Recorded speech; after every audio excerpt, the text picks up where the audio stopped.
Hello friends, कैसा लग रहा है? जैसा कि पिछले वाले सेशन में विराज सर ने मैनेजमेंट का लाइव क्लासेस लिया, उसमें आप लोग से पूछा गया था कि कौन सा सब्जेक्ट का नेक्स्ट लाइव सेशन चाहते हैं। तो आप लोगों ने कमेंट किया था सिग्नल सिस्टम और एसीएस। तो आज ये लाइव सेशन एसीएस से रिलेटेड है और बहुत ही इंपॉर्टेंट क्वेश्चंस के बारे में आज हम लोग जानेंगे। तो हम लोग एसीएस में इसके पहले ए टू जेड एसीएस का पूरा वीवीआई क्वेश्चंस का सॉल्यूशन, मतलब कि ए टू जेड क्वेश्चन आपको मिल चुका है। फिर उसके बाद मैंने नॉइज में चला था, नॉइज के टाइप में हम लोग चल रहे थे और उसमें नॉइज पावर और नॉइज वोल्टेज से रिलेटेड जितना भी न्यूमेरिकल क्वेश्चन था वो मैंने करवा दिया था।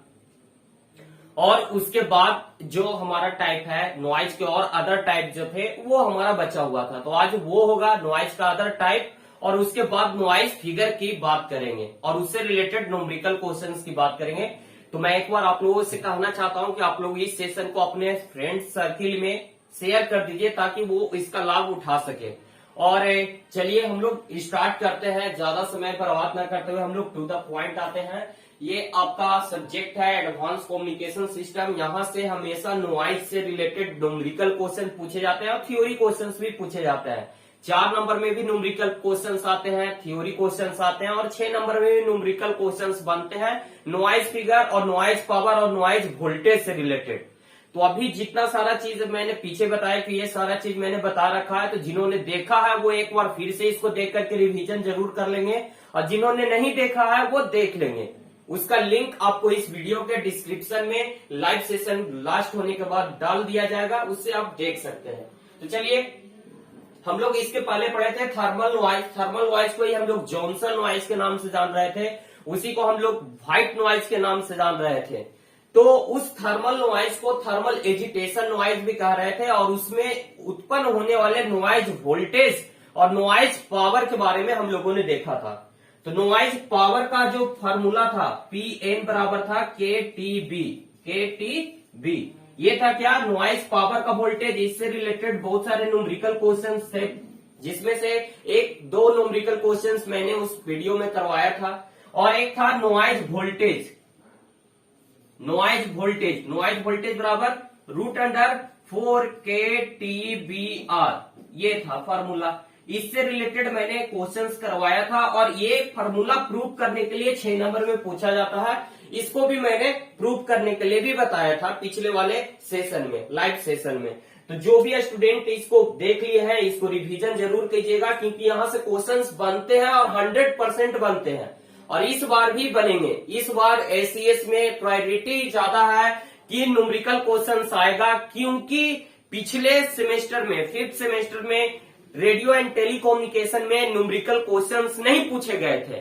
तो मे भी हो सकता है कि इस वाले एग्जाम में न्यूमेरिकल क्वेश्चन से ज्यादा पूछा जाएगा। और ज्यादा क्या न्यूमेरिकल क्वेश्चन पूछा जाता है तो 40 से 45 नंबर का न्यूमेरिकल क्वेश्चन ही पूछ लिया जाता है। ये आप देख सकते हो, 2018 का पेपर आप उठा करके देख लेना, उसमें आपको पता चल जाएगा कि कैसे 50 प्लस सिर्फ और सिर्फ न्यूमेरिकल क्वेश्चन पूछा गया है। तो एसीएस से डरना नहीं है, घबराना नहीं है, बस जो चीज भी बताया जा रहा है उसको करते चलना है, क्योंकि ये सारा चीजें आपने प्रीवियस सेमेस्टर में पढ़ रखा है, सिर्फ रिवीजन करना है। और इस रिवीजन के साथ साथ पेन और पेपर का इस्तेमाल करके सारी चीजें को माइंड में स्टोर कर लेना है। तो चलिए आज का ये टॉपिक में हम लोग पढ़ेंगे सेमीकंडक्टर नॉइज के बारे में। सेमीकंडक्टर नॉइज किसको कहते हैं सर? तो सेमीकंडक्टर नॉइज हम लोग 3 नॉइज को कहते हैं। फर्स्ट हो गया क्या? तो फर्स्ट हो गया आपका शॉर्ट नॉइज। देखिए यहाँ पे सेमीकंडक्टर, शॉर्ट में मैंने सेमीकंडक्टर को लिख रखा। सेमीकंडक्टर नॉइज में 3 नॉइज आते हैं, एक आता है शॉर्ट नॉइज, एक आता है ट्रांजिस्ट टाइम नॉइज और एक आता है फ्लिकर नॉइज। ध्यान दीजिएगा थोड़ा सा। ट्रांजिस्ट टाइम नॉइज को ही हम लोग क्या कहते हैं? हाई फ्रीक्वेंसी नॉइज भी कहते हैं। ट्रांजिस्ट टाइम नॉइज को ही हम लोग क्या कहते हैं? हाई फ्रीक्वेंसी नॉइज भी कहते हैं। और ये कहाँ उत्पन्न होता है? तो ये ज्यादातर ट्रांजिस्टर में उत्पन्न होता है। जब करंट इनपुट से आउटपुट की ओर फ्लो करता है तो उस दौरान जो नॉइज उत्पन्न होता है उसमें चार्ज पार्टिकल के कारण से उसे हम लोग कहते हैं ट्रांजिस्ट टाइम नॉइज और ये हाई फ्रीक्वेंसी नॉइज के नाम से भी जाना जाता है। उसके बाद है फ्लिकर नॉइज। फ्लिकर नॉइज आप लोग जानते हैं टेलीविजन में उत्पन्न होता था लो फ्रीक्वेंसी के कारण से, तो इसको हम लोग लो फ्रीक्वेंसी नॉइज भी कहते हैं। चलिए डिटेल में जानते हैं कि शॉर्ट नॉइज क्या होता है, ट्रांजिस्ट नॉइज क्या होता है और फ्लिकर नॉइज क्या होता है। तो डिटेल में आप लोग बोर्ड पे देख रहे होंगे, समझ रहे होंगे। आप चाहते हैं इसका स्क्रीनशॉट लेना तो स्क्रीनशॉट भी ले सकते हैं और इसको लिख लीजिएगा जरूर, पेन पेपर लेकर के एक दो बार लिख करके रिवीजन कर लीजिएगा, क्योंकि शॉर्ट नॉइज हमेशा शॉर्ट नोट में लिखने को आता है, ट्रांजिस्ट नॉइज भी शॉर्ट नोट में, मतलब कि इसमें से किसी एक दो को शॉर्ट नोट में पूछ देता है, या फिर 4 नंबर में पूछेगा तो 4 नंबर में पूछेगा short noise and Johnson noise, या फिर कहेगा व्हाइट नॉइज, या फिर कहेगा थर्मल नॉइज, या फिर कहेगा thermal agitation noise. Short noise में पूछा जाता है, तो इसको आप लोग जरूर ध्यान दीजिएगा। तो चलिए शॉर्ट नॉइज के बारे में जानते हैं। शॉर्ट नॉइज क्या होता है, तो इसको देखिए, those noise when is produced in semiconductor device due to random diffusion of minority charge carrier and recombination of electron और hole pair is known as short noise. क्या होता है, जो हमारा सेमीकंडक्टर के डिवाइसेस होते हैं उसमें करेंट का कंडक्शन किन के कारण होता है, तो सेमीकंडक्टर डिवाइस जो होता है वो बाइपोलर का होता है। बाइपोलर कहने का मतलब इसमें 2 चार्ज कैरियर होते हैं, एक होता है इलेक्ट्रॉन और एक होता है होल। और इलेक्ट्रॉन होल के रैंडमली मूवमेंट के कारण से या तो इलेक्ट्रॉन होल के साथ डिफ्यूज करते हैं, जब इलेक्ट्रॉन और होल क्या होता है एक बॉन्ड बनाए हुए रहते हैं। जब कोई इलेक्ट्रॉन होल, जैसे देखिए समझिएगा इन बातों को, ये इलेक्ट्रॉन और होल क्या है एक साथ बॉन्ड बनाए हुए हैं। अब यहां से इलेक्ट्रॉन यहां से टूटेगा, बॉन्ड टूटेगा और इलेक्ट्रॉन मूवमेंट करके बाहर आएगा, तो ये क्या हुआ, इलेक्ट्रॉन और होल का क्या हुआ, तो डिफ्यूजन हुआ, रैंडम डिफ्यूजन, इसको कहते हैं रैंडम डिफ्यूजन। इलेक्ट्रॉन यहां से निकल गया, ये क्या हो गया, रैंडम डिफ्यूजन हो गया। ठीक है, अभी याद रखिएगा। फिर से क्या हम लोग पढ़े थे इसके पहले वाले थर्मल एजिटेशन नॉइज में, मैंने बताया था कि होल मूवमेंट नहीं करता है, इलेक्ट्रॉन मूवमेंट करता है। तो इलेक्ट्रॉन के मूवमेंट के कारण से ये होल था, ये खाली हो चुका है, एक और इलेक्ट्रॉन यहां से मूवमेंट करके इसमें आ गया, तो ये क्या कहलाएगा, इस प्रोसेस को हम लोग कहते हैं, इस प्रोसेस को कहते हैं रिकम्बिनेशन, होल और इलेक्ट्रॉन का रिकम्बिनेशन। जब इलेक्ट्रॉन होल के साथ मिलता है तो इसी को कहते हैं रिकम्बिनेशन। तो देखिए सेमीकंडक्टर डिवाइसेस में इलेक्ट्रॉन और होल दोनों के कारण से करंट का कंडक्शन होता है, मतलब कि करंट के कंडक्शन में दोनों पार्टिसिपेट करते हैं, जिसके कारण से हम उसमें 2 प्रक्रिया होती है, या तो डिफ्यूजन होगा या तो रिकम्बिनेशन होगा।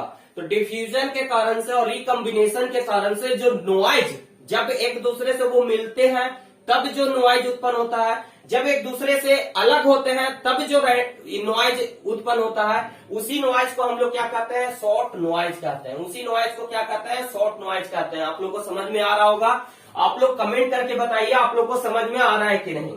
देखिए ये सारी चीजें आप लोग जान चुके हैं, पहले भी पढ़े हैं, सिर्फ मैं इसको याद दिलाने का कोशिश कर रहा हूँ। और ये आपको याद कब रहेगा, जब इसको आप पेन पेपर लेकर के लिख करके लिखने की प्रैक्टिस करोगे तब। बिना लिखे पढ़े आप एग्जाम को पास नहीं कर सकते, बिना लिखे पढ़े एग्जाम में अच्छे नंबर नहीं ला सकते, क्योंकि आपको वहां पे लिखने का प्रैक्टिस ही ना आपको नंबर दिलाता है। वो कैसे सर, तो वो ऐसे कि जब आप पेपर लिखते हो तो आपके अंदर में, जैसे आप घर पे प्रैक्टिस करोगे तो ये आपकी एबिलिटी डेवलप होगी कि 3 घंटे के टाइम ड्यूरेशन के अंदर 4 नंबर्स के क्वेश्चंस और 6 नंबर के क्वेश्चन, ओवरऑल क्वेश्चंस को आप क्लियर कर सको। तो इसी प्रॉपर्टी को डेवलप करने के लिए आपको पेन पेपर लेकर के लिख करके प्रैक्टिस करने की बहुत ही जरूरत है। तो देखिए इस शॉर्ट नॉइज का एक फार्मूला होता है, इस फार्मूला को याद रखिएगा। मे भी हो सकता है कि इसमें आपका न्यूमेरिकल क्वेश्चन पूछ दे। तो यहाँ पे क्या है, शॉर्ट नॉइज को IN से लिखा हुआ है, ठीक है, ये शॉर्ट नॉइज को IN से लिखा हुआ है, और ये IN से लिखा हुआ है √2E और फिर IPB लिखा हुआ है। तो चलिए ये इसके अंदर के सेक्शन को हम लोग जानते हैं कि ये क्या क्या नाम है। तो ये IN से क्या हो गया, तो IN से लिखा हुआ RMS short noise, RMS root mean square short noise, ये हो गया IN। उसके बाद E है, 2 का 2 है, ट्रू है, न्यूमेरिकल वैल्यू है, √अंडर के अंदर क्या है 2 है, उसके बाद E है। E से क्या है, तो नंबर ऑफ इलेक्ट्रॉन, कितने नंबर ऑफ इलेक्ट्रॉन है वो। फिर IP क्या है, तो IP है डायरेक्ट डायोड करेंट, जो हमारा सेमीकंडक्टर डिवाइस है, यहाँ पे क्या है, डायोड हम ले रहे हैं, इसलिए यहाँ पे आईपी का वैल्यू क्या लिखा हुआ है, डायरेक्ट डायोड करंट, उस डायोड से गुजरने वाला जो करंट है उसका वैल्यू, उसी को हम लोग आईपी लिख रहे हैं, ठीक है। उसके बाद बी से क्या है, तो बैंडविड्थ है। तो ये फार्मूला याद रखिएगा। मे भी हो सकता है कि ये ऑब्जेक्टिव क्वेश्चन में आपको ये फार्मूला दे दे और नीचे लिखने को रहे कि किससे रिलेटेड है, शॉर्ट नॉइज है या थर्मल एजिटेशन नॉइज है या फिर फ्लिकर नॉइज है या फिर ट्रांजिट टाइम नॉइज है। तो ये न्यूमेरिकल क्वेश्चंस भी इस पे आ सकता है, तो मैं भी इसको याद रखना है, बहुत ही इजी है। क्या इजी है, IN बराबर √2 EIP बी से हो गया बैंडविड्थ, IP से हो गया डायरेक्ट डायोड करंट, और ई से हो गया नंबर ऑफ इलेक्ट्रॉन, और 2 है, IN क्या है, तो RMS शॉर्ट नॉइज है, ठीक है। तो ये हम लोगों ने देखा शॉर्ट नॉइज को। अब चलेंगे हम लोग ट्रांजिट टाइम नॉइज की ओर कि सर ट्रांजिट टाइम नॉइज क्या होता है। तो ये ट्रांजिट टाइम नॉइज क्या होता है, तो ये होता है, देखिए थोड़ा सा फ्लक्चुएशन हो रहा है, आप वेट करिए वो सही हो जाएगा, उससे आप लोग गड़बड़ाइएगा नहीं, हड़बड़ाइएगा नहीं कि सर लाइट में क्या हो रहा है। तो ये थोड़ा सा होते रहता है, टेक्निकल एरर है, ये सारे प्रॉब्लम आते रहेंगे, लेकिन इन प्रॉब्लम का हम लोग को क्या करना है, सामना करना है और बने रहना है इस लाइव सेशन में। ट्रांजिएंट टाइम नॉइज ये क्या होता है सर, तो this noise occurred in the transistor, ये नॉइज कहाँ होता है, तो ट्रांजिस्टर में क्रिएट होता है। Transit time is the time duration that taken by current carrier such as electron or hole move from the input to the output। ये क्या है, कहने का मतलब ये हुआ कि जब ये कहाँ उत्पन्न हो रहा है, ट्रांजिस्टर में। ट्रांजिस्टर में क्या करते हैं हम लोग कि इनपुट वाला करंट आउटपुट में पहुंचता है। ट्रांजिस्टर क्या है, एक एम्पलीफायर की तरह वर्क करता है, कहने का मतलब उसको एम्पलीफिकेशन प्रोसेस में हम लोग यूज करते हैं। तो उस दौरान क्या होता है, इनपुट में जो सिग्नल देता है वो आउटपुट में हाई एम्पलीट्यूड में, मतलब कि एम्पलीफाई होकर के हमको मिलता है, लेकिन उसका शेप चेंज नहीं करता है। इसी को कहते हैं हम लोग फेथफुल एम्पलीफिकेशन। तो उस दौरान करंट का कंडक्शन होगा, किसके कारण से होगा, तो इलेक्ट्रॉन और होल के कारण से होगा। उसमें हम लोग क्या, इलेक्ट्रॉन और होल के कारण से होगा। तो इस दौरान उसमें जो मूवमेंट होगा, इलेक्ट्रॉन और होल का मूवमेंट होगा इनपुट टू आउटपुट, उस दौरान जो टाइम ड्यूरेशन लगेगा, उसी टाइम ड्यूरेशन के कारण से जो नॉइज क्रिएट होता है, किसी में कम टाइम लगता है, किसी में ज्यादा टाइम लगता है, तो कुछ ना कुछ जो प्रॉब्लम हो रहा है जिसके कारण से ज्यादा टाइमिंग लग रहा है, तो इसी नॉइज को हम लोग क्या कहते हैं, ट्रांजिएंट टाइम नॉइज। इसी नॉइज को कहते हैं ट्रांजिएंट टाइम नॉइज। उसके बाद कह रहा है कि it low frequency is of negligible. कह रहा है कि ये जो ट्रांजिट टाइम नॉइज है अगर लो फ्रीक्वेंसी पे वर्क कर रहा है तो उसमें निग्लिजिबल होता है, मतलब कि ना के बराबर ये नॉइज क्रिएट होता है। बट लेकिन when the frequency of operation is high then problem arises. जैसे जैसे फ्रीक्वेंसी बढ़ता है वैसे वैसे ये प्रॉब्लम एराइज होने लगता है। The transient time so as a kind of random noise within the device and this is directly proportional to the frequency of the operation। कह रहा है कि ये जो ट्रांजिएंट टाइम नॉइज है वो एक काइंड है, रैंडम नॉइज का एक प्रकार है जो कि डिपेंड करता है, वो किस पे डिपेंड करता है, तो डिवाइस कितना फ्रीक्वेंसी पे ऑपरेट कर रहा है उस पे डिपेंड कर रहा है, ठीक है। लो फ्रीक्वेंसी पे ये ट्रांजिट टाइम नॉइज ज्यादा नहीं होता है, ना के बराबर होता है। जैसे जैसे फ्रीक्वेंसी इंक्रीज करता है ये ट्रांजिएंट टाइम नॉइज भी इंक्रीज करता है। तो डिपेंड करता है कि किस फ्रीक्वेंसी पे वो डिवाइस जो है वर्क कर रहा है, ठीक है। इसको देखिए, transient time noise is also known as high frequency noise. High frequency noise क्यों कह रहे हैं, क्योंकि ये हाई फ्रीक्वेंसी पे ही क्रिएट हो रहा है, इसलिए इसको हम लोग हाई फ्रीक्वेंसी नॉइज कह रहे हैं। तो ये ऑब्जेक्टिव क्वेश्चन में पूछा जाता है, तो इसको याद रखिएगा कि ट्रांजिएंट टाइम नॉइज को ये हम लोग क्या कहते हैं, हाई फ्रीक्वेंसी नॉइज भी कहते हैं। इसके बाद है फ्लिकर नॉइज। फ्लिकर नॉइज क्या होता है, तो it is also known as low frequency noise. It is also known as low frequency noise. देखिए यहाँ पे लिखा हुआ है flicker noise is called low frequency noise. Flicker noise is called low frequency noise. इसको और भी 2-3 नामों से जाना जाता है, देखते हैं कौन कौन से नाम से जाना जाता है।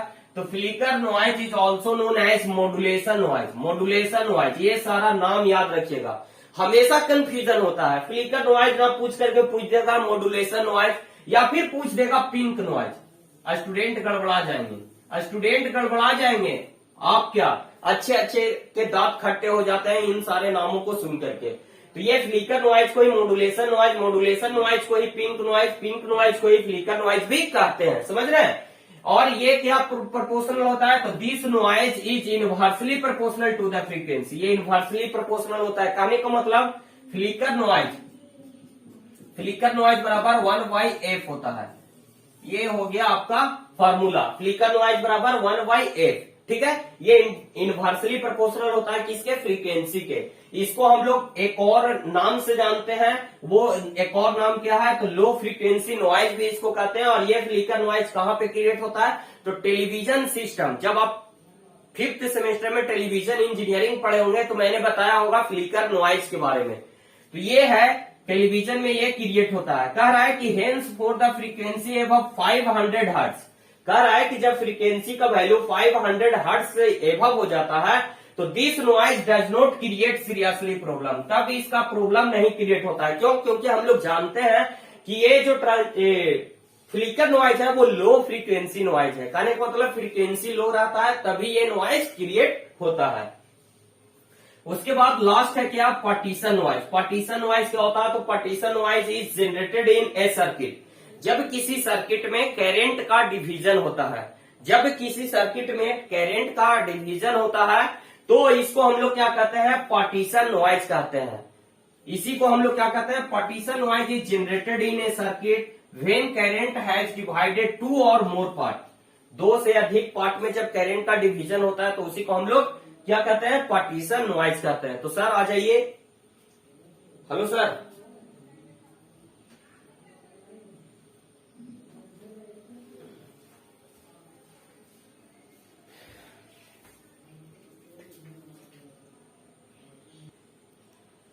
तो आज से कोई भी नहीं है, मैं अकेले हूं, इसलिए थोड़ा सा कैमरामैन नहीं होने के कारण से प्रॉब्लम है।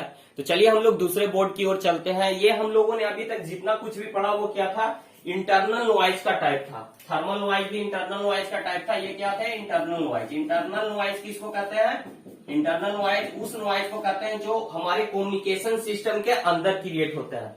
नॉइज को हम लोग इलिमिनेट नहीं कर सकते हैं, लेकिन उसके सर्किट में चेंजिंग करके उस नॉइज को डिक्रीज किया जा सकता है, ठीक है। तो चलिए एक और टाइप होता है हमारा एक्सटर्नल नॉइज। एक्सटर्नल नॉइज क्या होता है, जो कम्युनिकेशन सिस्टम के अदर साइड में उत्पन्न होता है उसको हम लोग एक्सटर्नल नॉइज कहते हैं। तो चलिए हम लोग दूसरे बोर्ड की ओर चलते हैं और एक्सटर्नल नॉइज का अध्ययन करते हैं।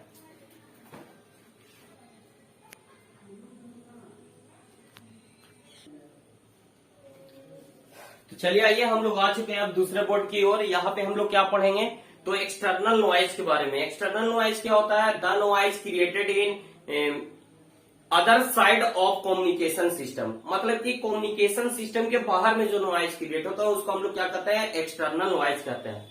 एक्सटर्नल नॉइज के टाइप है, बहुत सारे टाइप है। क्या टाइप्स ऑफ एक्सटर्नल नॉइज हम लोग जानते हैं। टाइप्स ऑफ एक्सटर्नल नॉइज क्या होता है, इसका स्क्रीनशॉट लेना चाहते हैं, स्क्रीनशॉट ले लीजिए, ठीक है।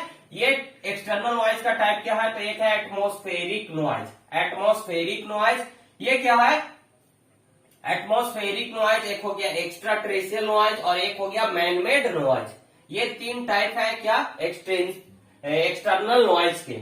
एक्स्ट्रा टेरेस्ट्रियल के भी 2 टाइप है, एक सोलर नॉइज और एक कॉस्मिक नॉइज। चलिए इसको डिटेल में जानते हैं कि एटमॉस्फेरिक नॉइज क्या होगा। नाम क्या है एटमॉस्फेरिक नॉइज, कहने का मतलब एटमॉस्फेयर में हो रहे नेचुरल एक्टिविटीज के कारण से जो नॉइज क्रिएट होगा उसको हम लोग क्या कहेंगे, एटमॉस्फेरिक नॉइज कहेंगे। जैसे यहाँ पे दिया हुआ है those noise which is produced bye lighting. Lighting कहने का मतलब बिजली का चमकने से है, ठीक है। थंडर स्टॉर्म मतलब बादल के गरजने से है, और अदर नेचुरल रिसोर्सेस, और भी कुछ हो सकता है नेचुरल रिसोर्सेस, जैसे भूस्खलन के कारण से पहाड़ वगैरह सब गिरते हैं तो उसके कारण से भी नॉइज क्रिएट होता है, आर कॉल्ड एटमॉस्फेरिक नॉइज। तो इन सारे प्रभाव के कारण से जो नॉइज क्रिएट होता है उसको हम लोग क्या कहते हैं, एटमॉस्फेरिक नॉइज कहते हैं।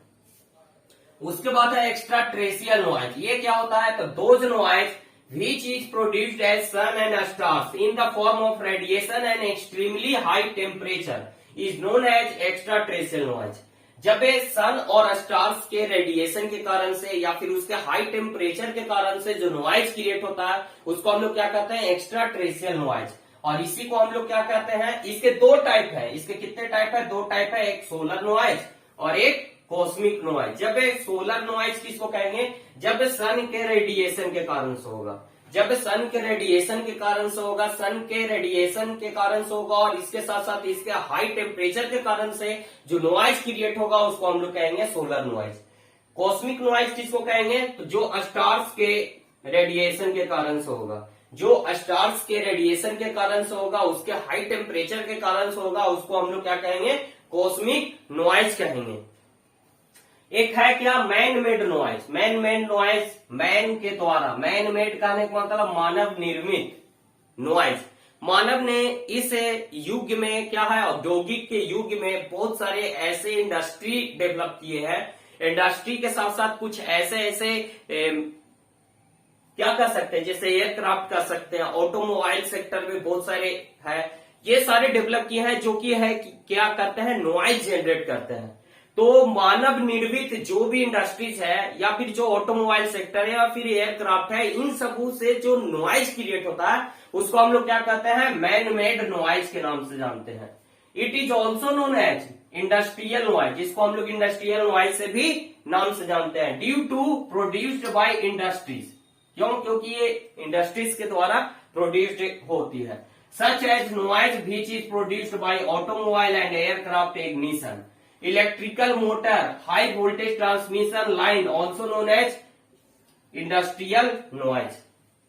देखिए, हाई वोल्टेज ट्रांसमिशन 10,000, 50,000, 40,000 वोल्टेज का जो ट्रांसमिशन लाइन है उसके नजदीक जाइएगा तो एक नॉइज आपको सुनाई देगा, नहीं सुनाई देता। एयरक्राफ्ट इग्निशन, देखते हैं जब एयरक्राफ्ट टेक ऑफ करता है और लैंड करता है तो उसमें कितना ज्यादा नॉइज करता है, कितना ज्यादा नॉइज क्रिएट होता है। वो जो नॉइज है वो सबसे ज्यादा पावरफुल है। नोट में लिखा हुआ है, aircraft ignition is powerful man made noise, सबसे ज्यादा पावरफुल है। ये ऑब्जेक्टिव क्वेश्चंस में आपको पूछा जाता है। तो इस तरह से हम लोगों ने नॉइज के टाइप को कवर कर लिया। अब हम लोगों का ये बहुत इंपॉर्टेंट है, यहां से पूछ लिया जाता है शॉर्ट नोट में हमेशा मैन मेड नॉइज। इधर टाइप को याद रखना है, नाम याद रखिएगा, समझ में आएगा। सन के रेडिएशन के कारण से होगा तो एक्स्ट्रा टेरेस्ट्रियल, स्टार्स के रेडिएशन के कारण से होगा तो एक्स्ट्रा टेरेस्ट्रियल। अगर स्टार नॉइज पूछे, कॉस्मिक नॉइज पूछे और सोलर, तो सोलर हो गया स्टार्स के कारण से, और सोलर हो गया सन के कारण से, और कॉस्मिक हो गया स्टार्स के कारण से। मैन मेड नॉइज, ये सारी बातें याद रखनी है, याद करने की जरूरत नहीं है, एक बार ध्यान से देखिएगा, याद रहेगा, हमेशा याद रहेगा। और जब एग्जाम में पेपर लिखने जाइएगा ये सारा बातें याद आएगा कि सर ने ये कहा था, ये होता है, बस उसको अपने लैंग्वेज में लिख देना है। कोई जरूरी नहीं कि हूबहू ये लाइन ही आपके लिखे होने चाहिए, और अपने विषय से अपने हिसाब से जो भी चाहिए वो लिख देना है, ठीक है। तो इस तरह से हम लोगों ने टाइप ऑफ नॉइज को कवर कर लिया। अब हम लोग जानेंगे क्या, तो हम लोग जानेंगे एक होता है नॉइज फिगर, और नॉइज फिगर से हमेशा न्यूमेरिकल क्वेश्चन बनते हैं। तो चलिए हम लोग जानते हैं नॉइज फिगर के बारे में। चलिए दोस्तों, अब बारी है नॉइज फिगर की। तो नॉइज फिगर क्या होता है ये जानते हैं। नॉइज फिगर क्या है, तो नॉइज फिगर क्या होता है, रेशियो है। किसका रेशियो है, तो किसी भी डिवाइस के, किसी भी डिवाइस के, मान लिया जाए ये डिवाइस है, एम्पलीफायर है, मान लिया जाए एम्पलीफायर है, इस एम्पलीफायर के इनपुट और ये हो गया आउटपुट। तो इनपुट का SNR रेशियो, कहने का मतलब signal to noise ratio of input terminal by signal to noise ratio of output terminal, इसी को हम लोग क्या कहते हैं, नॉइज फिगर कहते हैं। Ratio of signal to noise ratio of input terminal and signal to noise ratio of output terminal, इन दोनों के रेशियो को ही हम लोग क्या कहते हैं, नॉइज फिगर कहते हैं। इसको हम लोग कैपिटल F से डिनोट करते हैं, ठीक है। इसमें क्या होता है, मान लिया जाए कैस्केडेड फॉर्म में, कैस्केडेड फॉर्म में कहने का मतलब जैसे यहाँ पे फिगर में देखिए, ये एक एम्पलीफायर है, एक ये एम्पलीफायर है, ये कैस्केडेड फॉर्म में कनेक्टेड है। जब एक कैस्केडेड फॉर्म में के एक से अधिक एम्पलीफायर कनेक्टेड होते हैं तब उसका इक्विवेलेंट नॉइज फिगर कैलकुलेट करने के लिए पूछता है। तो इसमें इस फॉर्मूला का हेल्प लेते हैं। ये हो गया F इक्विवेलेंट बराबर F1 प्लस F2 माइनस 1 बटा G1 प्लस F3 माइनस 1 बटा G1 इंटू G2। देखिए इसको याद रखना है। इसको याद रखने के लिए आपको कुछ नहीं करना है। F क्या है, F1। F1 क्या डिनोट कर रहा है, तो नॉइज फिगर किसका, फर्स्ट कैस्केडेड एम्पलीफायर का। F2 क्या शो कर रहा है, तो noise figure second cascaded amplifier का। थोड़ा सा देखिए लाइट फ्लक्चुएट कर रहा है तो आप नॉर्मल रहिए, कुछ देर में वो सही हो जाएगा, ठीक है। उसके बाद F3 क्या कर रहा है, ये देखिए ये 2 स्टेज का एम्पलीफायर था, एक और स्टेज का एम्पलीफायर रहेगा तो वो F3 हो जाएगा, उस फिगर का हो जाएगा। कहने का मतलब ये कैस्केडेड फॉर्म में 2 एम्पलीफायर यहाँ पे है, 2 से अधिक भी हो सकते हैं, तो उसके अनुसार इस फॉर्मूला को हम लोग आगे बढ़ा सकते हैं। जैसे देखिए क्या किए, F1 को F1 ही रखते हैं किसी भी कंडीशन में, F1 को F1 प्लस F2 को F2 -1 करते हैं और वटा में क्या हो जाता है, gain of first amplifier. Second में थर्ड इसके आगे जाएंगे तो क्या हो जाएगा, F3 -1 वटा गेन 1 और गेन 2 का इंटू हो जाएगा। कहने का मतलब इसके F3 के पहले वाले जितने भी कैस्केडेड फॉर्म में है उन सारे गेन का मल्टीपल हो जाएगा। इसी तरह से F4 रहता तो ये क्या हो जाएगा, F4 माइनस, यहाँ पे प्लस हो जाता है F4 -1 बटा G1 into G2 into G3। तो ये फॉर्मूला आपको याद रखना है और जितना के लिए कैस्केडेड फॉर्म में पूछे उतना का इस्तेमाल करके हमको न्यूमेरिकल को सोल्व करना है। यहाँ पे इस फार्मूला को यूज करने के लिए ये भी ध्यान रखना है कि जो हमारा गेन होना चाहिए, जो हमारा नॉइज फिगर होना चाहिए वो डेसिबल में नहीं होना चाहिए।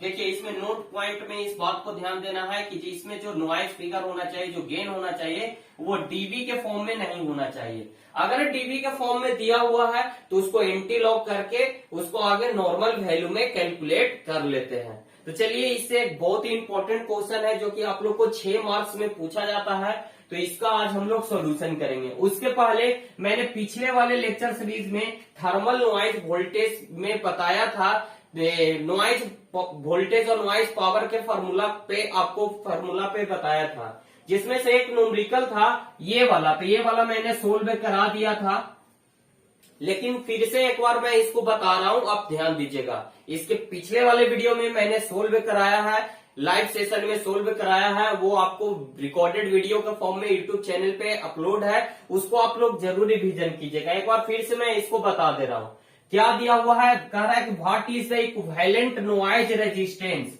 Where the measured of noise voltage दिया हुआ है 300 माइक्रोवोल्ट और टेम्परेचर दिया हुआ है 300 केल्विन और बैंडविड्थ दिया हुआ है 3 किलोहर्ट्ज। तो सबसे पहले सोल्व करने के लिए हम लोग क्या करते हैं, आगे गिवन डेट लिखते हैं। गिवन डेट जो भी दिया हुआ है उसको लिख लेते हैं। तो यहाँ पे देखिए क्या दिया हुआ है, इक्विवेलेंट रेजिस्टेंस कैलकुलेट करना है। तो ये हो गया इक्विवेलेंट रेजिस्टेंस बराबर वाट।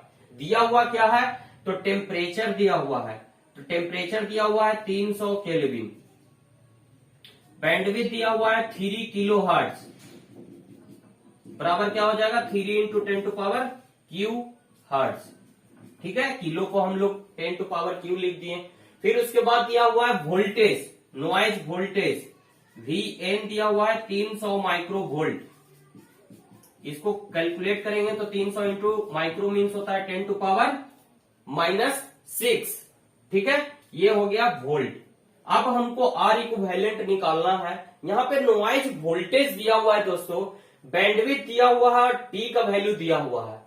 हम लोग के लिए फॉर्मूला याद था नॉइज वोल्टेज बराबर, नॉइज वोल्टेज बराबर क्या होता था फॉर्मूला, इसको देखिए। नॉइज वोल्टेज बराबर होता था Vn बराबर होता था √4kTBR, ये एक फॉर्मूला होता था।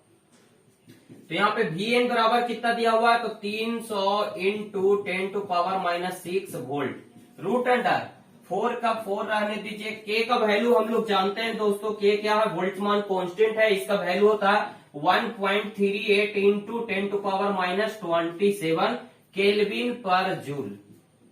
ये हो गया बोल्ट्जमान कांस्टेंट, तो इस वैल्यू को यहाँ पे पुट कर देंगे। ये हो गया 1.38 इंटू 10 टू पावर -27। फिर उसके बाद है टी का वैल्यू, टी का वैल्यू यहाँ पे टेम्परेचर दिया हुआ है। टेम्परेचर किस में हम लोग लेते हैं, केल्विन में, तो यहाँ पे केल्विन में ऑलरेडी दिया हुआ है, तो 300 इसको ले लीजिए।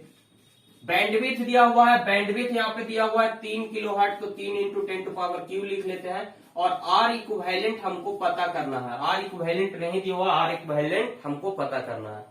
ये देखिए ये √अंडर है, ये इक्वल के इधर साइड आएगा तो क्या हो जाएगा,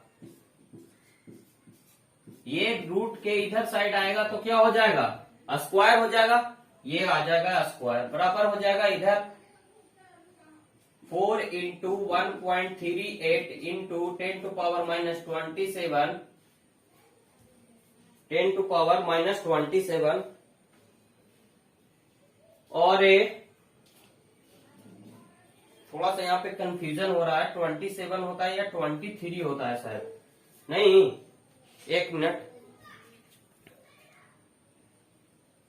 हम लोग गलती कर रहे थे। क्या होता है, 10⁻23 होता है। ये चीजें हमेशा याद रखिएगा, इसी सब में गलती हो जाती है। के का वैल्यू क्या होता है, 1.38 इंटू 10⁻23। जब आप 2-4 बार प्रैक्टिस कर लोगे तो ये क्या हो जाएगा, आपके माइंड में वो वैल्यू आपको सेटअप कर जाएगा। गलतियां करोगे तो खुद ब खुद पता चल जाएगा कि कहीं पे हम गलती कर रहे हैं। जैसे मैंने अभी गलती से लिख दिया था, लेकिन जैसे ही फिर से रिपीट किया तो मुझे डाउट लग रहा है कि नहीं, यहाँ पे 27 नहीं होना चाहिए, 23 होना चाहिए। मैंने कंफर्म किया, क्या होता है, ये 23 होता है। तो ये होती है बार बार प्रैक्टिस करने का लाभ। जब 2-3 बार प्रैक्टिस कर लोगे तो ये आपको बेनिफिट मिलेगा। तो ये 23 हो गया into 300 into 3 into 10⁻³ into R equivalent. अब यहाँ पे R इक्विवेलेंट बराबर क्या हो जाएगा, R इक्विवेलेंट बराबर ये सारा गुना में जो है वो इसके भाग में आ जाएगा। तो R इक्विवेलेंट बराबर हो जाएगा 3 इंटू -6 का होल स्क्वायर बटा 4 into 1.38 into 10⁻23 into 300 into 3 into 10⁻³ बराबर जो भी आएगा इसको कैलकुलेटर से कैलकुलेट करके और ओम में लिख देंगे। क्यों, क्योंकि ये R इक्विवेलेंट है, रेजिस्टेंस है, इसलिए ये ओम में आएगा। यूनिट बहुत ही मायने रखता है आप लोग के एग्जाम में, तो यूनिट को कभी ना छोड़ा कीजिएगा, ठीक है। तो इस तरह से हम लोगों ने इस क्वेश्चन को सोल्व किया। अब हम लोग को सेकेंड नंबर क्वेश्चन है, वो क्या कह रहा है कि 2 RF एम्पलीफायर, 2 RF एम्पलीफायर है जो कनेक्टेड है कैस्केडेड फॉर्म में। ये हो गया फर्स्ट एम्पलीफायर और सेकंड एम्पलीफायर, जिसका गेन दिया हुआ है फर्स्ट का, सेकंड का गेन दिया हुआ है, फर्स्ट का नॉइज फिगर दिया हुआ है, सेकंड का नॉइज फिगर। और कह रहा है कि calculate total noise figure, total noise figure calculate करने के लिए कह रहा है।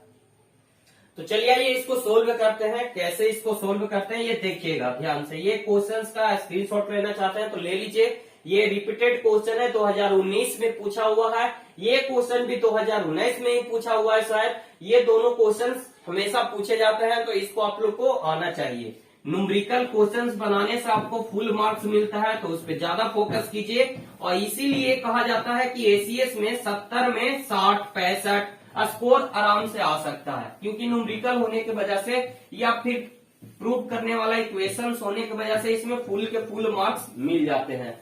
तो इसको केयर कीजिएगा और इसको जरूर आप लोग रिवीजन करके जाइएगा एग्जाम टाइम में, क्योंकि इस बार न्यूमेरिकल जरूर पूछेगा, क्योंकि पिछले बार रेडियो एंड टेलीकम्युनिकेशन में न्यूमेरिकल नहीं पूछा है। तो चलिए आइए आगे सेकंड नंबर क्वेश्चंस पे चलते हैं। इस क्वेश्चंस को प्रूव करने के लिए तो हमको आगे क्या करना है, इसमें गिवन डेट लिखना। सेकंड नंबर क्वेश्चन, तो गिवन डेट लिखेंगे। गिवन डेट में क्या क्या है, तो यहाँ पे G1 दिया हुआ है, G2 दिया हुआ है, और नॉइज फिगर 1 और नॉइज फिगर 2 दोनों एम्पलीफायर के लिए दिया हुआ है। तो आगे हम लोग G1 लिख रहे हैं। G1 में दिया हुआ है 14.5 dB। देखिए dB आ गया तो ये हमारा क्या है, दुश्मन है। इस दुश्मन को न्यूट्रलाइज करना है। न्यूट्रलाइज करने का मतलब इसको एंटी लॉग में कन्वर्ट करके उसका वैल्यू को लिखना है, क्योंकि यहाँ पे अभी अभी हम लोगों ने देखा कि अगर नॉइज फिगर और गेन डीबी में दिया हुआ है तो वो नहीं होना चाहिए। तो इसको आगे हम लोग चेंज करेंगे। अब क्वेश्चन उठता है कि सर इसको हम कैसे चेंज करेंगे, तो ये इसको समझिएगा। जब भी कोई डीबी में दिया हुआ रहता है, मान लिया जाए ये डीबी में वैल्यू दिया हुआ है, कोई वैल्यू दिया हुआ है, तो उसको एंटी लॉग में क्या लिखते हैं, 10 लॉग का बेस 10 इंटू एक्स। ठीक है, तो यहाँ पे डीबी में वैल्यू कितना दिया हुआ है, 14.5 दिया हुआ है, बराबर 10 लॉग बेस 10 इंटू एक्स। हमको एक्स की वैल्यू फाइंड आउट करना है, तो ये क्या हो जाएगा, इधर मल्टीप्लाई में इधर आके डिवाइड हो जाएगा। 14.5/10 बराबर लॉग बेस इंटू एक्स। तो इसलिए एक्स बराबर क्या हो जाएगा, एक्स बराबर हो जाएगा एंटी लॉग इंटू 14.5/10। ये कुछ इस तरह से आ जाएगा। ठीक है, अब आपके पास क्या है, कैलकुलेटर दिया हुआ है, और कैलकुलेटर की मदद से हम इजीली वे में कन्वर्ट कर सकते हैं। देखिए यहाँ पे ऑन के बटन के नीचे, ऑन के बटन मोड है ना, मोड के नीचे में आइएगा तो ये सेकंड के बाद थर्ड वाला जो है वो लॉग का है, लॉग का है, लेकिन इसको एंटी लॉग में हमको यूज करना है। तो एंटी लॉग के लिए हमको शिफ्ट दबा के और लॉग को दबा देना है, ठीक है। तो 10 के पावर में कुछ आ जाएगा, 10 के पावर में आ जाएगा, मतलब कि एंटी लॉग के पावर में आ गया। तो एंटी लॉग तो हमारा हो गया, और ये जो वैल्यू आया ये इसको हमको 10 के पावर में यहाँ पे पुट करना है। तो बटा में है तो यहां से बटा वाला कर लेते हैं, और उसके बाद 14.5 बटा 10 कर लेते हैं, उसके बाद इक्वल दबा देते हैं। आया कितना 28.18, ये आया एंटी लॉग का वैल्यू कितना आया 28.18। तो पॉइंट के बाद 1 है, इसको हटा देते हैं, इसको हम लोग 28 ही रख लेते हैं, ठीक है। तो जीवन हमारा कैलकुलेट हो गया एंटी लॉग में 28। सेम टू सेम उसी तरह से G2 भी कैलकुलेट करेंगे। तो G2 कैलकुलेट करेंगे तो G2 दिया हुआ है कितना, G2 दिया है 18.1 dB, 10 dB, 0 dB। इसको हम एंटीलॉग में, तो देखिए दोस्तों यहाँ पे डायरेक्ट इस इक्वेशन को इतना करने में हमारा समय जाएगा। हम यहाँ से रिजल्टेंट पे आते हैं डायरेक्ट। कहने का मतलब हमको क्या करना है, जो डीवी में दिया हुआ है उसको हमको 10 से भागा दे देना है और एंटीलॉग में कैलकुलेट कर लेना है। तो ये डीवी में दिया हुआ है इतना, इसका हम एंटीलॉग निकालेंगे तो हमको रिजल्टेंट में क्या निकालना पड़ेगा, तो एंटीलॉग इंटू निकालना पड़ेगा 18.10 बटा क्या आएगा 10। इसी को हमको एंटीलॉग निकालना है। तो तुरंत हम इसको डायरेक्ट यहाँ पे एंटीलॉग में कन्वर्ट करते हैं। शिफ्ट दबा के लॉग दबाएंगे और उसके बाद बटा वाला दबाएंगे, और उसके बाद ऊपर में क्या है तो 18.10 बटा 10 इक्वल टू आ जाएगा 64.5। तो यहाँ पे आ जाएगा 64.5, इसको ले लेंगे 64.5 आ गया, इसको ले लिए हम लोग। उसके बाद हम लोग क्या करेंगे, हाँ ठीक है 64.5 इसको हम लोग कैलकुलेट कर लिए। G1 G2 तो कन्वर्ट हो गया। अब हमारा बच गया F1 और F2, ये दोनों भी डीबी में है, इसको भी हम एंटीलॉग में कन्वर्ट कर लेंगे। देखिए कुछ लोगों को लग रहा होगा कि ये सर ये थोड़ा सा हार्ड हो रहा है, लेकिन हार्ड कुछ भी नहीं है, बस कुछ नहीं है, ध्यान से देखिएगा तो कुछ नहीं है। ये आपको फुल में फुल मार्क्स दिलाएंगे। रिक्स है लेकिन फुल में फुल मार्क्स दिलाएंगे। तो रिक्स के, बिना रिक्स के आप कुछ भी नहीं आगे बढ़ सकते, तो ये रिक्स लेना पड़ेगा, और क्योंकि इसमें पूरे के पूरे मार्क्स मिलेंगे। तो चलिए ये नॉइज फिगर 1 में कितना दिया हुआ है 0.75 dB दिया हुआ है। इसको एंटीलॉग में कन्वर्ट करेंगे तो फिर से वही काम करना है, शिफ्ट दबा के लॉग दबा देना है, और लॉग दबा करके इसको बटा वाला फॉर्म में ले आना है, और 0.75 बटा 110 हो जाएगा। इसको इक्वल टू करेंगे तो आ जाएगा 1.18 आ जाएगा इसका वैल्यू। 1.18 आ जा रहा है, तो इसको हम लोग 1 ही ले लेते हैं। 1 पॉइंट के बाद 1 है, इसलिए इसको हम लोग 1 ले रहे हैं, ठीक है। उसके बाद NF2 का वैल्यू हम लोग कैलकुलेट करेंगे। तो NF2 का वैल्यू दिया हुआ है 2.30 dB। इसको फिर से एंटीलॉग में डालेंगे, कुछ नहीं करना, शिफ्ट दबा के लॉग कितना है, और उसके बाद ऊपर में 2.3 है, इसको भागा वाला में कर लेना है। उसके बाद 2.30 बटा 10, रिजल्टेंट आ जाएगा आपका क्या, तो 1.68 आ रहा है, तो इसको हम लोग लिख सकते हैं 1.7, ठीक है। तो ये हो गया NF2। नीचे कवर हो रहा है सर, थोड़ा सा देख लीजिएगा, नीचे कवर हो रहा है। चलिए इसको आपको आ गया। तो यहाँ पे देखिए रिजल्टेंट वैल्यू को हम लोगों ने क्या कर लिया, डीबी में से नॉर्मल में कन्वर्ट कर लिया, मतलब एंटीलॉग में कन्वर्ट कर लिया। अब हमको क्या करना है, तो इस वाले फिगर का इस वाले फार्मूले का इस्तेमाल करना है, ये फार्मूला का ही इस्तेमाल करना है। यहाँ पे 2 कैस्केडेड फॉर्म में है, 2 एम्पलीफायर कैस्केडेड फॉर्म में है, तो उतना का ही हमको इस्तेमाल करना है। तो F इक्विवेलेंट बराबर क्या हो जाएगा, F equivalent noise figure equivalent बराबर क्या हो जाएगा, तो F1 प्लस F2 माइनस 1 बटा G1। ये अगर 3 स्टेज रहता तो क्या हो जाता, प्लस F3 माइनस 1 बटा G1 इंटू G2। अगर 4 स्टेज रहता तो क्या हो जाता, F4 माइनस 1 बटा G1 into G2 into G3। समझ रहे हैं ना। इसी तरह से ये फॉर्मूला को आगे बढ़ाते चलना है। तो याद रखना है इस प्रोसेस को, और 6 नंबर कैलकुलेट कर लेना है। तो यहाँ पे 2 स्टेज तक ही है, तो 2 स्टेज तक ही इस फॉर्मूला को मैं रहने देता हूँ। ये देखिए 2 स्टेज तक मैंने रहने दिया। अब हमको F1 F2 का वैल्यू पता है, G1 G2 का वैल्यू पता है, हमें कोई प्रॉब्लम नहीं होगा। F1 का वैल्यू क्या कैलकुलेट करके लाए थे, तो F1 का वैल्यू 1 आया था कैलकुलेट करने पे, 0.7 dB में था, उसको कन्वर्ट किए थे तो 1 आया था, तो ये 1 हो गया, ये 1 प्लस F2 का वैल्यू कितना आया था, तो 1.7 आया था, तो F2 का वैल्यू हो गया 1.7 माइनस 1 बटा G1 का वैल्यू कितना आया था, तो G1 का वैल्यू आया था 28, G1 का वैल्यू को 28, तो ये क्या हो गया 1 प्लस 1.7 में से 1 जाएगा तो 0.7 बच जाएगा और बटा 28 हो जाएगा, तो ये हो जाएगा। इसको आप कुछ नहीं करना है, कैलकुलेटर लेना है, कैलकुलेटर में 1 प्लस 0.7 बटा 28 कैलकुलेट करना है। आ गया, ये आ गया, ये आ गया, कैंसिल कैंसिल, गलती हो गया। चलिए फिर से एक बार करते हैं, 1 प्लस, आप लोग भी अपने अपने कैलकुलेटर में करिए, कैलकुलेट करके देखिए, 7 बटा 28, जो इंटरेस्ट आपको न्यूमेरिकल बनाने में आएगा वो किसी में नहीं आएगा, 1.025, यही हो गया इसका इक्विवेलेंट नॉइज फिगर। देखिए बहुत इजी है दोस्तों, न्यूमेरिकल बनाना बहुत इजी है। अपने माइंड से इसको हटाइए कि ये न्यूमेरिकल हार्ड है, न्यूमेरिकल में कुछ नहीं है, सिर्फ सिस्टमेटिक वे में इसको आगे करते चले जाना है, फॉर्मूला याद रखना है, प्रोसेस को समझना है, और प्रोसेस को समझ करके 2 बार रिवीजन करना है, ये आपको याद हो जाएगा। ये इतना जान जाइए कि आपको जाते जाते फुल मार्क्स दिला के जाएगा। देखिए कितने सरल वे में, थ्योरी लिखने में हमारा समय चला जाता है, लेकिन न्यूमेरिकल बनाने में समय नहीं जाता, सिर्फ समझ करके 2 3 4 बार रिवीजन कर लीजिएगा जरूर, ये आपको 6 मार्क्स दिलाएगा। और ये सारे न्यूमेरिकल बार बार पूछे जाते हैं, इसलिए ये बहुत ही आप लोग के लिए इंपॉर्टेंट है। तो आप इसका स्क्रीनशॉट लेना चाहे तो स्क्रीनशॉट ले सकते हैं। इसके बावजूद अगर किन्हीं को कोई प्रॉब्लम होता है तो आप लाइव सेशन में कमेंट करते रहिए, नेक्स्ट आने वाले लाइव सेशन में मैं उन सारे प्रॉब्लम को जरूर आपको सोल्व करूंगा। तो चलिए इस तरह से हम लोगों ने 1 2 को देख लिया, अब 3 वाले क्वेश्चन पे चलते हैं।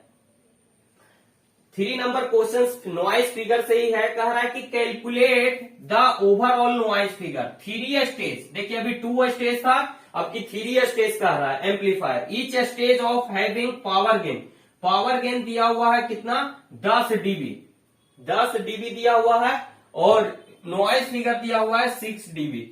चलिए 6 डीबी दिया हुआ है और 10 डीबी दिया हुआ है, हर एक स्टेज का सेम ही है, तो इसको कुछ नहीं करना है, इसको आगे डीबी में है उसको एंटीलॉग में कन्वर्ट कर लेना है, और फिर से इस फार्मूला को पुटअप करके, ये 3 स्टेज के लिए ये फार्मूला को पुटअप करके F1 का वैल्यू भी सेम रहेगा, F2 का वैल्यू भी सेम रहेगा, और F3 का वैल्यू भी सेम रहेगा, G1 का वैल्यू भी सेम रहेगा, G2 का वैल्यू का भी सेम ही रहेगा। क्यों? क्योंकि हर एक स्टेज के लिए नॉइज फिगर का वैल्यू दिया हुआ है, गेन का वैल्यू दिया हुआ है 10 डीबी और नॉइज फिगर का वैल्यू दिया हुआ है 6 डीबी, तो चेंज नहीं होगा। तो इसी तरह से इसको कैलकुलेट करके इस फॉर्मूला पे पुटअप कर लेना है और कैलकुलेट कर लेना है। देखिए यहां से 2 क्वेश्चंस और है जो कि हमेशा पूछ लिए जाते हैं, और बहुत ही इंपॉर्टेंट क्वेश्चंस हैं जो कि प्रीवियस ईयर क्वेश्चन से रिलेटेड हैं। तो चलिए ये उस क्वेश्चन को भी हम लोग सोल्व करते हैं। एक क्वेश्चन है आपका, एक क्वेश्चन दिया हुआ है कि a signal is propagation at 1600 kilo hertz. एक क्वेश्चन है आपका, क्या क्वेश्चन है, क्वेश्चन दिया हुआ है, क्वेश्चन दिया हुआ है a signal is propagation at 1600 kilo hertz, ठीक है, और what is wavelength, what its wavelength, frequency दिया हुआ और वेवलेंथ पूछ रहा है। इसी तरह से क्वेश्चंस बनता है एंटीना हाइट का, तो कभी कभी फ्रीक्वेंसी दिया हुआ और एंटीना हाइट पूछ लेता है, तो यहाँ पे सिर्फ वेवलेंथ पूछने को कह रहा है। और ये देखिए दोस्तों 4 नंबर क्वेश्चन में दिया हुआ है, 4 नंबर का क्वेश्चन में ये दिया हुआ है, ग्रुप बी सेक्शन का ये क्वेश्चन है, 4 नंबर, ये इतना सिंपल है कि आप सोच भी नहीं सकते। एक हम लोग का यहाँ पे देखिए गिवन डाइट में क्या दिया हुआ है, गिवन डाइट में दिया हुआ है एफ का वैल्यू, एफ का वैल्यू दिया हुआ है, फ्रीक्वेंसी दिया हुआ है 600 किलो हर्ट्ज, इसको हर्ट्ज में चेंज करेंगे तो 600 into 10 to power cube hertz हो जाएगा। एक फॉर्मूला होता है वेवलेंथ का, फॉर्मूला होता है वेवलेंथ का वैल्यू होता है लेमडा, वेवलेंथ को हम लोग लेमडा से डिनोट करते हैं, लेमडा बराबर होता है सी बाई एफ, लेमडा बराबर होता है C बाई एफ। सी क्या डिनोट कर रहा है, तो वेलोसिटी ऑफ लाइट, और वेलोसिटी ऑफ लाइट का वैल्यू होता है 10⁸ मीटर पर सेकेंड। तो ये 3 इंटू 10⁸ हो गया, और एफ का वैल्यू कितना दिया हुआ है, तो 1600 इंटू 10⁻³ तो इस वैल्यू को आप कैलकुलेटर की मदद से हम लोग क्या करेंगे, कैलकुलेटर का यूज करेंगे और टाइम का बचत करेंगे। आराम से कुछ नहीं करना, 3 इंटू 10⁸ बटा 1600 इंटू 10⁻³ इक्वल टू आ गया कितना, तो इक्वल टू आ गया 87.5, और लेमडा है तो लेमडा का क्या हो जाएगा, यूनिट मीटर हो जाएगा, तो ये हो जाएगा इतना मीटर। अब यही फॉर्मूला पे अगर पूछ देता है, यहाँ पे और लगा देता है एंटीना हाइट निकालिए, एंटीना हाइट निकालने के लिए कहता है। एंटीना हाइट क्या होता, फ्रीक्वेंसी दिया हुआ रहता और बोलता कि एंटीना हाइट निकालिए, तो एंटीना हाइट बराबर दोस्तों फॉर्मूला होता है, एंटीना हाइट बराबर होता है, एंटीना हाइट बराबर होता है lambda by 4, lambda by 4। Lambda का वैल्यू हम लोगों ने कैलकुलेट कर लिया, कितना आया 187.5 बटा 4, ये हो गया। लेमडा का वैल्यू पुटअप कर दिए, ये बटा 4 हो गया। कैलकुलेट कीजिए, इसको डिवाइड कर दीजिए 4 से, आंसर आ गया कितना, तो आंसर आ गया इतना 46.875 मीटर।